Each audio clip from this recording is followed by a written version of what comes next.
Hello दोस्तों, आप सभी का स्वागत है आपके अपने YouTube channel math point circle में। मैं विजय कुमार और आयु समस्या का आज का पार्ट नंबर ये 2 है और ये हमारा पार्ट हो गया आपका 25वां पार्ट है। आज का 25वां पार्ट, इसके पिछले के 24 पार्ट का आपका वीडियो मिला होगा। अगर आप नहीं देखे तो प्ले लिस्ट बना हुआ है, प्ले लिस्ट में जाइए। RRB NTPC ग्रुप डी ऐसे 2020 करके लिखा हुआ है, उसमें आपके ये सारे जो RRB जो पूछा जाता है एनटीपीसी में वो सारे का पार्ट आपको मिल जाएंगे। आज मेरा क्लास है आयु समस्या। इसके के पिछले की पहला क्लास में आपको हम एकदम बेसिक कौन से बताए थे। आज थोड़ा क्वेश्चन भी अलग है और इसका कॉन्सेप्ट भी थोड़ा अलग होगा। तो चलिए यहाँ पहला क्वेश्चन देखिए, जबरदस्त क्वेश्चन है। 9 आमों का वजन, ये 9 आम का वजन है। पहला का है 50, 60, 65, 62, 67, 70, 64, 45, 68 ग्राम हो तो उनका औसत क्या होगा। औसत क्या है या औसत क्या होगा। ये 9 आमों का ये वजन है। पहला का 50 ग्राम, 60 ग्राम, 65 ग्राम, ऐसे ही करके 9 आमों का है। तो हम क्या करेंगे, पिछले की क्लास में आपको बताए होंगे कि औसत एवरेज योग बराबर होता है एवरेज इंटू एन। तो हमें क्या करना है, इस सारे संख्या को जोड़ना है। जब जोड़िएगा तो ये हो जाएगा आपका 531 और बट्टे 9 से इसको डिवाइड करना है। वो इसलिए देखिए योग बराबर होता है फॉर्मूला एवरेज इंटू एन। ये योग बराबर जब निकालेंगे योग के तब उस केस में होगा। और जब एवरेज निकालेंगे तो यहाँ पे देखिए योग बट्टे एन, यहाँ देखिए एवरेज जब निकालेंगे एवरेज बराबर तो योग बट्टे एन। तो योग का मतलब हो गया ये पूरा संख्या को जोड़ना है और एन का मतलब हो गया संख्या, जितना भी संख्या रहेगा उससे डिवाइड करना है।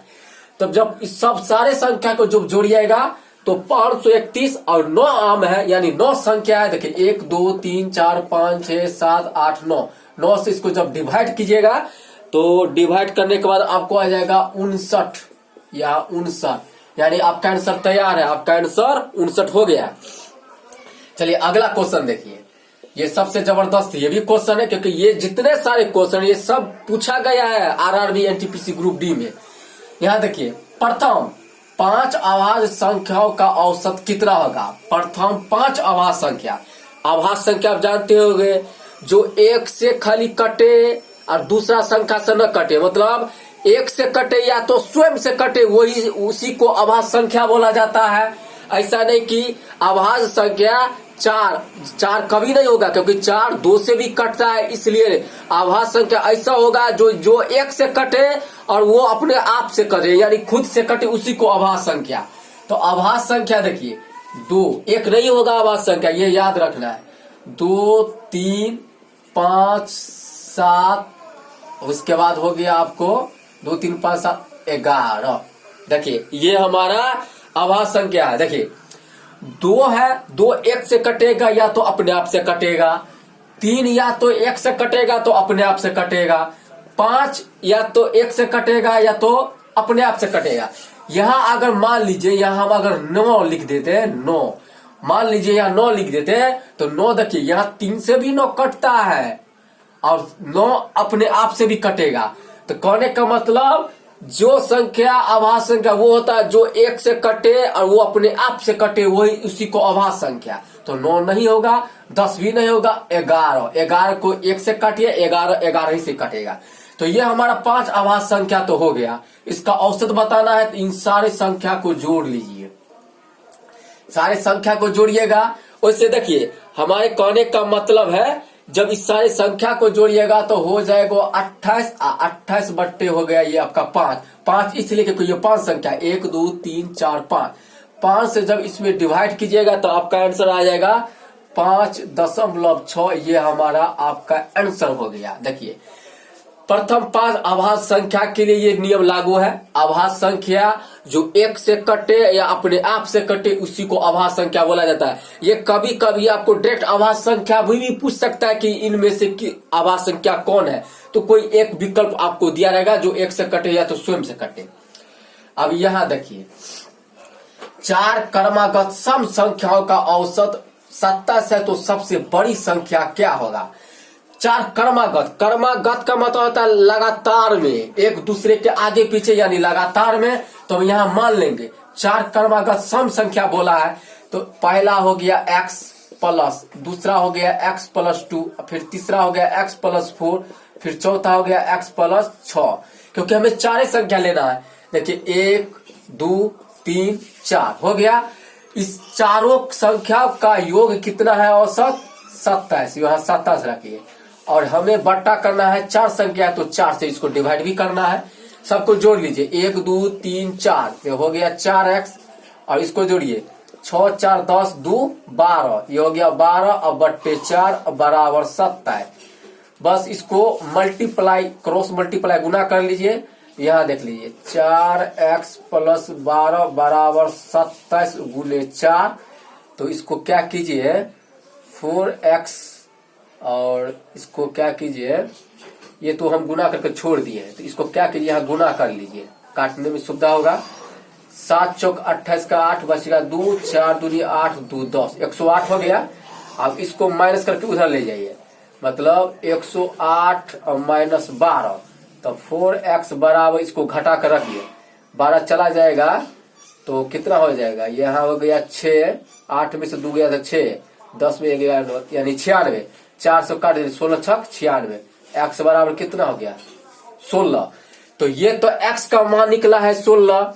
अब हम 16 क्या करेंगे, तो सब में जोड़ कर देखेंगे, वैसे बड़ा संख्या तो यही होगा। अगर यह x का मान 16, 16 6 22, तो हमारा आंसर कितना हो जाएगा, इसका सबसे बड़ी संख्या बोला है, सबसे बड़ी संख्या, तो आपका आंसर हो जाएगा बस 22, क्योंकि 16 सिर्फ x का मान निकला है, हम इसको माने। तो यहाँ देखिए, अगर सबसे छोटी संख्या बोलता तो 16 ही होता, क्योंकि x का मान 16। उसके बाद देखिए 16 2 18, फिर 16 में 4 हुआ 20, और 16 और 6 22, तो सबसे बड़ी संख्या कितना हो गया 22। चलिए एक क्वेश्चन और देख लीजिए।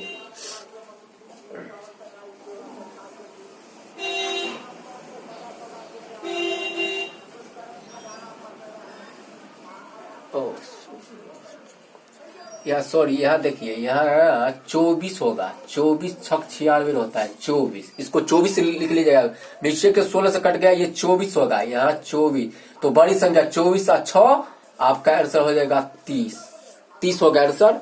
अभी हम देख लिए हैं। चलिए एक क्वेश्चन और देख लीजिए, जबरदस्त क्वेश्चन भी है। इतना ये सारे क्वेश्चन आपके पूछे गए हैं, ये पूछा जाता है, ऐसा ही क्वेश्चन आपको पूछता है कि इस प्रकार रहता तो क्या होता है, इस प्रकार क्वेश्चन रहता तो क्या होता है, ये पूछता है। चलिए एक क्वेश्चन यहाँ देखिए, सबसे जबरदस्त क्वेश्चन है। 100 तक की सभी विषम संख्याओं का औसत, विषम संख्याओं का औसत, विषम संख्याओं का औसत क्या है।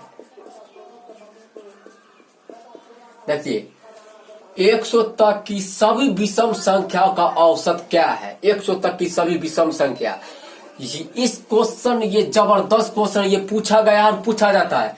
100 तक की सभी विषम संख्या, तो हमें पता है, हमें सभी लोगों को पता है, आप लोग भी जानते होंगे कि विषम संख्या जो 2 से पूरा नहीं कटे, तो विषम संख्या 1 3 5 7 ऐसा ही करते करते जब चलना है, ये 99, क्योंकि 100 तक बोला है, तो 100 जब लिखेंगे तो ये तो सम हो गया। हमें विषम संख्या लेना है जो 2 से पूरा नहीं कटे, उसी को बोलता है विषम संख्या। तो ये हमारा विषम संख्या हो गया 100 तक 1 से लिए है और 99 तक। तो देखिए, आपको पिछले क्लास में बताए होंगे इसका एवरेज निकालने का ट्रिक। फर्स्ट प्लस लास्ट, यानी पहला और लास्ट को जोड़ना है, 99 1, तो हो गया आपका 100 और बट्टे 2 से इसको डिवाइड कीजिएगा तो हो जाएगा 50 आंसर। देखिए, सम संख्या रहे या विषम संख्या रहे या प्राकृतिक संख्या रहे, लगातार में जिसका डिफरेंट होना चाहिए अंतर समान, तो फर्स्ट प्लस लास्ट इसका ट्रिक है। सबसे शुरू वाला और सबसे लास्ट वाला को जोड़ना है, 99 1 हो गया 100, इसको डिवाइड करना है 2 से, तो 50 आपका आंसर तैयार है। इस टाइप का क्वेश्चन आपको अधिकतर बार देखते होंगे, अगर पूछा जाता है किसी भी कैटेगरी का एग्जाम क्यों न देते हो, या एसएससी हो, बैंक हो या रेलवे हो, ये सब में इस क्वेश्चन को लागू किया गया है, सब में पूछा जाता है। तो मेरा विश्वास है कि आप लोगों का आज का क्लास सबसे अच्छा लगा होगा। तो अगर चैनल पर आप नए आएंगे तो चैनल को सब्सक्राइब कर लीजिएगा और बेल घंटी को दबा दीजिएगा, जिससे कि आपके सारे नोटिफिकेशन मिलते रहे। तब तक के लिए थैंक यू।